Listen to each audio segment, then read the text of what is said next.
দেশে প্রথমবারের মতো অনুষ্ঠিত হলো ন্যাশনাল লাভ বার্ড চ্যাম্পিয়নশিপ। প্রায় 5 শতাধিক লাভ বার্ড নিয়ে সাজানো এই আয়োজনে দর্শকদের উচ্ছ্বাস ছিল চোখে পড়ার মতো।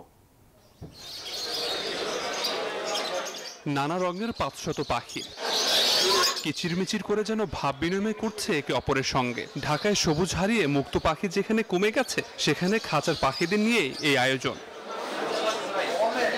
প্রায় 5 শতাধিক পাখি নিয়ে আয়োজিত হয় ন্যাশনাল লাভ বার্ড চ্যাম্পিয়নশিপ, যেখানে একজোড়া লাভ বার্ডের দাম 4,000 থেকে শুরু করে 5 লাখ পর্যন্ত। এখানে প্রায় 28-29 প্রজাতির পাখি আছে। পাখি টোটাল পাখি হচ্ছে 550 মতো। 3টা গ্রুপের মধ্যে ক্যাটাগরি আছে 27টা। প্রত্যেক ক্যাটাগরিতে 3টা করে পুরস্কার দেওয়া হবে। ঢাকায় প্রথমবারের মতো এমন আয়োজন হয় মানুষের কৌতূহল ছিল চোখে পড়ার মতো। পাতলা শখের বসে কিছু পাখি পেলে তো এত বড় আয়োজনের জন্যই আসলে মেইনলি এখানে আসা, দেখতে আসা।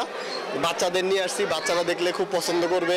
আমরা সাধারণত কাক, কোকিল এগুলোই দেখি, কিন্তু লাভ বার্ড নিয়ে এত বড় আয়োজকদের আমি বিশেষভাবে ধন্যবাদ জানাতে চাই। বাচ্চারা শুধুমাত্র বইয়ে পাখি না দেখে সামনাসামনি এতগুলো লাভ বার্ড একসাথে দেখে আমার বাচ্চাও খুব উচ্ছ্বসিত। এত পাখি একসাথে দেখতে পেয়ে ছোট্ট সোনামণিদের চোখে মুখেও ছিল আনন্দের ঝিলিক।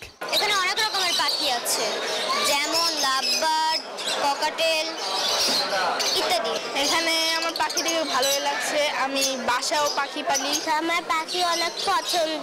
এখানে অনেক রকমের পাখি আছে। এখানে পাখি কিচিমিচি ডাক আমার অনেক ভালো লেগেছে।